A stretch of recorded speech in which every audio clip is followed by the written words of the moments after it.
अपने हाथों को कब और कैसे धोएं? हाथ धोना खुद को और अपने खानदान को बीमार होने से बचाने के बेहतरीन तरीकों में से एक है।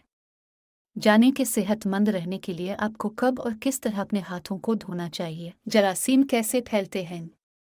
हाथों को धोना आपको सेहतमंद रख सकता है और तनफ्सा और डायरिया वाले इन्फेक्शंस को एक शख्स से दूसरे में फैलने से रोकता है।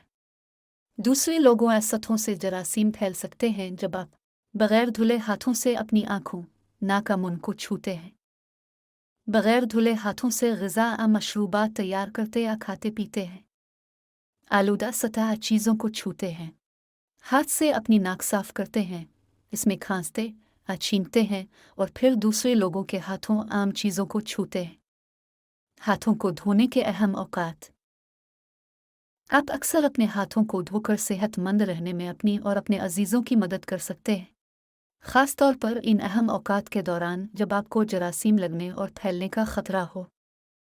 खाना तैयार करने से क़ब्ल, इसके दौरान और बाद में।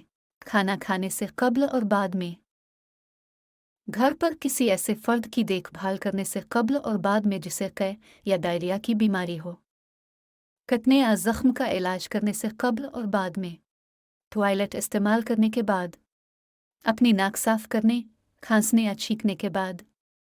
किसी जानवर की ग़िज़ा या जानवर का फुज़ला छूने के बाद। अपने हाथों को सही तरीके से धोने के लिए 5 इक़दामात पर अमल करें। अपने हाथों को धोना आसान है और ये जरासीम के फैलने को रोकने के मुअस्सर तरीन तरीकों में से एक है। आपके घर और काम की जगह से लेकर बच्चों की देखभाल की सहूलियात और अस्पतालों तक में जरासीम का फैलना रुक सकता है। हर वक्त उन 5 इक़दामात पर अमल करें। 1. अपने हाथों को साफ, बहते, नीम गर्म ठंडे पानी से भिगोएं, नल बंद कर दें और साबुन लगाएं। हाथों को आपस में मिलकर अपने हाथों पर झाग बनाएं। अपने हाथों की पुष्ट पर, अपनी उंगलियों और अपने नाखूनों के नीचे झाग बनाएं। कम से कम 20 सेकंड तक रगड़ें। साफ, बहते पानी के नीचे अपने हाथों को अच्छी तरह खंगालें। अपने हाथों को साफ तौलिए से पोंछकर अहुआ के ज़रिए सिखाएं।